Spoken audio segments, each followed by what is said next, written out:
બોલીએ સતગુરુ દેવ કી જય। કર્મનો સિદ્ધાંત બહુ દીથી અમને તમારા સામે પેશ કરવાનો હતો, તો આજ સમય મળ્યો છે। કર્મ એટલે શું, એના ઉપર કંઈક ભજન છે। કર્મનો સંગાતી રાણા મારો કોઈ નથી, કરેલા કર્મના બદલા દેવા તો પડે। कर्म की गति न्यारी, कोई लाख करे चतुराई, कर्म का लेख मिटे नारे भाई। ए मालिक तेरे बंदे हम, ऐसे हो हमारे कर्म। अंतમાં કીધું છે, कर्म किए जा फल की इच्छा मत करे इंसान, जैसे कर्म करेगा वैसे फल देगा भगवान। તો કર્મનો સિદ્ધાંતમાં આપણાને બહુ પ્રશ્ન ઉપડ્યા છે કે કર્મ કેટલા પ્રકારના છે, આપણે જેવા કર્મ કરવા જોઈએ અને કર્મનું જેમ ફળ મળે છે। તો એના માથે આજ આપણે આ વાંચી અને એના માથે ધ્યાન દઈશું તો તમને ખૂબ આનંદ આવશે।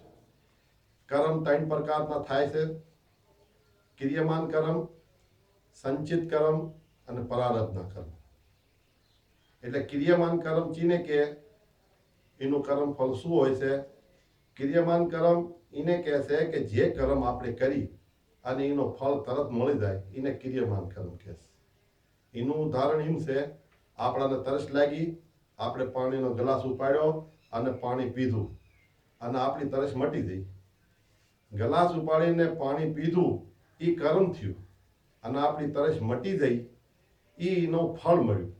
એટલે જે કર્મ કરી એનું ફળ તરત મળી જાય એને ક્રિયમાન કર્મ કહે છે। અમે બીજું છે સંચિત કર્મ, જે કર્મ કરી અને એનો કર્મ ફળ તરત ન મળે, એ કર્મ સંચિત થઈ જાય છે અને એનો કર્મ ફળ થોડાક સમય બાદ, થોડાક દિવસો બાદ, થોડાક મહિના બાદ યા થોડાક સાલ બાદ મળે, એ સંચિત કર્મ કહેવાય છે। એનું ઉદાહરણ એમ છે કે આપણે પરીક્ષા આપી છોકરાઓને, આજ દીધી પણ પરીક્ષા ફળ 15 દિવસ બાદ મળ્યું, તો કર્મ એટલે પરીક્ષા તો આજ આપી, પછી એ કર્મ સંચિત થઈ ગયું અને એનું પરીક્ષા ફળ 15 દિવસ બાદ મળ્યું। એમાં કોક કર્મનું ફળ મહિના બાદ મળે છે અથવા સાલ બાદ મળે છે, એ કર્મ સંચિત થઈ જાય છે। જેમ આપણે આજ માલ વેચ્યો, માણસ કહે છે 1 મહિના બાદ રૂપિયા મળશે, તો કર્મ તો આજ કર્યું પણ એનું ફળ મહિના બાદ મળ્યું, તો એને સંચિત કર્મ કહે છે। કોક વારી તો આ સંચિત કર્મ સાલ બાદ મળે છે, કોઈ કર્મ ફળ 2 વર્ષ બાદ મળે, કોઈ 10 વર્ષ બાદ, કોઈ 50-60 વર્ષ નીકળી જાય છે અને એ સંચિત કર્મનો ઢેર લાગી જાય છે અને માણસ મરી જાય છે અને મરવાના સાથે સાથે આત્માને હારે સંચિત કર્મ હાલ્યા જાય છે। તે કહેવાનો મતલબ એ છે કે એ જે સંચિત કર્મ જે રહ્યા, જ્યારે આપણી આત્મા હારે હાલ્યા જાય છે અને પછી આપણને બીજો જે જન્મ મળે છે ને, તો એ બીજા જન્મમાં આપણાને પાસે આવે છે ને, એની સંચિત કર્મ પ્રારબ્ધના કર્મ થઈ જાય છે। તો તીસરા આ જે કર્મનું કીધું, તીસરો કર્મ છે પ્રારબ્ધનો। પ્રારબ્ધ કર્મ એટલે સંચિત કર્મ જે જીવતા જી એનો કર્મ ફળ ન મળે અને મરવાના બાદ આગલા જન્મમાં એ જ સંચિત કર્મ બની જાય છે અને પ્રારબ્ધ થઈને આપણાને સારો જન્મ યા ખરાબ જન્મ મળે છે। યાની કે એક માણસનો જન્મ ગરીબના ઘેરે, એક માણસનો જન્મ અમીરના ઘેરે થાય છે। જન્મ થવાની પ્રક્રિયા તો એક જ છે, પણ પ્રારબ્ધના કર્મના અનુસાર જન્મ અમીર અથવા ગરીબના ઘેરે થાય છે। આપણાને રૂપિયા, જમીન, સારું પરિવાર, સારા રિશ્તેદાર, સારું સમાજ, એ બધું पिछला જન્મના સંચિત અને આ જન્મના પ્રારબ્ધ કર્મ અનુસાર મળે છે। કોઈ માણસ પૂરી જિંદગી મહેનત કરે છે, સારું પુરુષાર્થ કરે છે, તો એને જય માથે પૈ થતી નથી અને એક માણસ કઈ કરતો નથી અને એને ધૂળમાંથી હોમું થઈ જાય છે। આ બધું આપણાને આપણા પ્રારબ્ધના કર્મથી થાય છે। આમાં કોઈ માતાજી, પ્રભુ કે દેવી દાદાનું કઈ લેવું કે દેવું નથી। જે બી થાય છે એ આપણા કર્મથી આપણને મળે છે। તો ભાઈઓ, આપણે આપણા કર્મનો સુધાર કરવો જોઈએ। જેવા કર્મ કરશું એવા ફળ મળશે. ગીતામાં કૃષ્ણજીએ કીધું છે कि कर्म किए जा फल की इच्छा मत कर ये इंसान, जैसे कर्म करेगा वैसे फल देगा भगवान. ये है गीता का ज्ञान. तो भाई આપણે પ્રારબ્ધના કર્મના સહારે તો ન જીવાય કે કર્મમાં લખ્યું છે એ થશે. આપણે આ નવ જીવનમાં પુરુષાર્થ કરવું પડશે અને સારા કર્મ બાંધવા પડશે. તારે આગલો જન્મ આપણો સારો થશે. પ્રારબ્ધ કર્મ અનુસાર જે મળવાનું હતું એ તો મળી ગયું અને જે બનવાના હતા એ બની ગયા. પણ આગલા જન્મ માટે અત્યારથી આપણે સારા કર્મ કરવા પડશે અને જ્ઞાનની જ્યોતમાં આ બધાય કર્મ ભસ્મ થાય છે અને મોક્ષ મળી જાય છે. એટલે સાચું જ્ઞાનનો સંગ્રહ કરતા રહ્યું. પછી એક માણસ આમ કહેવા માંડ્યો કે ભગવાનના ઘેર દેર છે કે અંધેર છે. એક માણસ સારા કર્મ કરે છે, માતાજી પ્રભુની આરાધના પૂજા પાઠ કરે છે, સત્યની રાહમાં હાલે છે, પણ એના પાસે વેપાર નથી થતો, સારું પરિવાર નથી મળતું અને દુઃખ માથે દુઃખ મળે છે.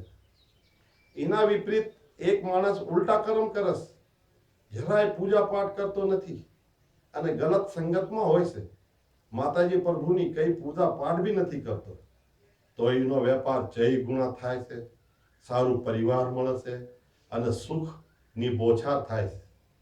તારે એ પહેલો માણસ માતાજી પ્રભુ આગળ પ્રાર્થના કરે છે કે પ્રભુ તારા ઘેરે દેર છે કે અંધેર છે? હું આટલા સારા કર્મ કરું છું, આટલી ભક્તિ કરું છું, તોય આટલા દુઃખ. અને ઓલો ઉલટા કર્મ કરે છે, જરાય ભક્તિ કરતો નથી, તો એને આટલા સુખ ચીમ મળે છે. એટલે માતાજી પ્રભુ માથે એને વિશ્વાસ ઉઠી જાય છે. તો ભાઈ ધ્યાન દેજો, માતાજી અને પ્રભુના ઘેરે કઈ દેર ભી નથી અને અંધેર ભી નથી. આ તો આપણા કર્મોનો અનુસાર સુખ તેમ દુઃખ મળે છે. જે માણસ સારા કર્મ તેમ સાચી ભક્તિ કરે છે તો એને એ કર્મનું ફળ આગળ સારું મળશે. પણ એ માણસના પિછલા જન્મના સંચિત કર્મના અનુસાર આ જન્મમાં દુઃખ અને સુખ મળે છે.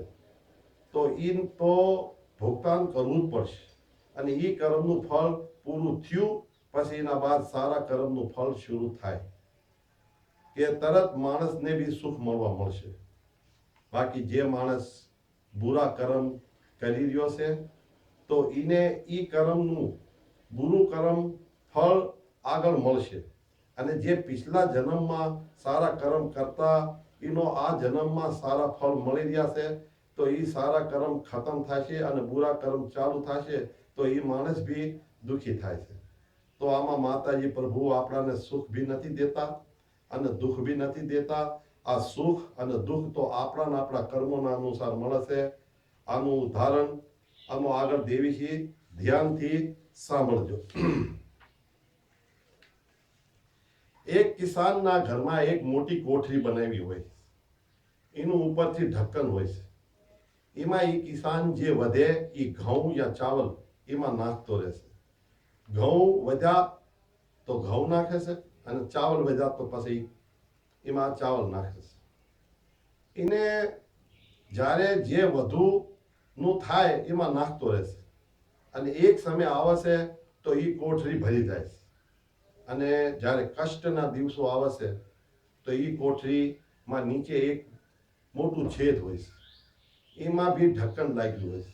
એને આમ ખોલે છે તો ઘઉં નીકળે છે, એના બાદ ચાવલ નીકળે છે, એના બાદ ઘઉં નાખ્યા હોય તો ઘઉં નીકળે છે. તો ભાઈ આવી જ રીતે આપણા કર્મોની કોઠરી આપણા કર્મોથી ભરી જાય છે. એમાં ઘઉં રૂપી સારા કર્મ અને ચાવલ રૂપી બુરા કર્મ હોય છે. તો પહેલા જે કોઠરીમાં નાખ્યું હશે એ પહેલા નીકળશે અને બાદમાં જે નાખ્યું હશે એ બાદમાં નીકળશે. તો ભાઈ આપણે હાલ તો સારા કર્મ કરીશી, સાચી ભક્તિ કરીશી, પણ પહેલા ચાવલ રૂપી બુરા કર્મ કરી નાખ્યા છે તો એ બુરા કર્મનું એનું ફળ તો દેશે જ તે.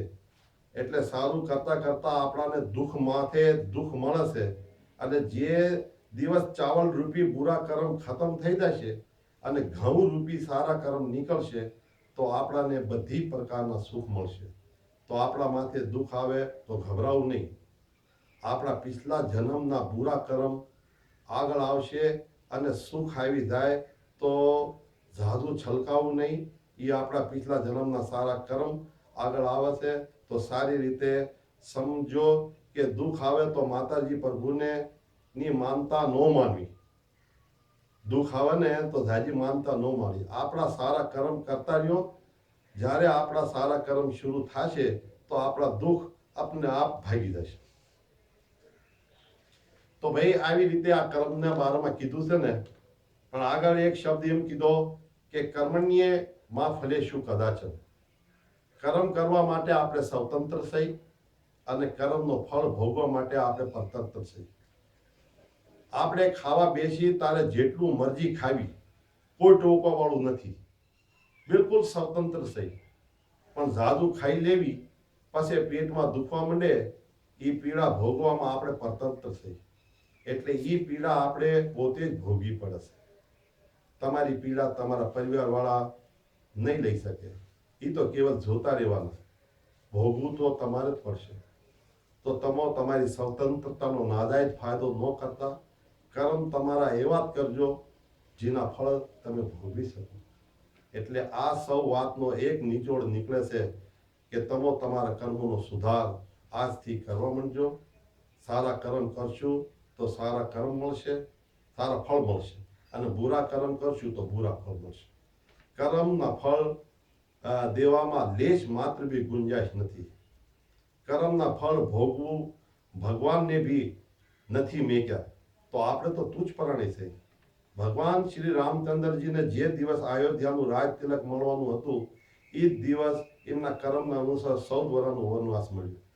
તો ભાઈ અમારી તો તમારા હવના આગળ એક જ વિનંતી છે કે જેટલું બની શકે આપણે સારા કર્મ કરતા રહેવી, સારા કર્મ કરતા રહેવી. અને બીજી વસ્તુ એટલી છે કે આપણે જે રહ્યું ને જેટલું બની શકે એ જ્ઞાનમાં આવી જવું. અને જેથી આપણે જ્ઞાનમાં આવી જાય ને તો આ સારા કર્મ બુરા કર્મ એ બધા ભસ્મ થઈ જાય જ્ઞાનથી. તો કહેવાનો મતલબ એ છે કે આપણે સારા કર્મ કરતા રહેવી અને જ્ઞાનમાં આવી જઈશું તો આપણું બધું સારું થઈ જશે.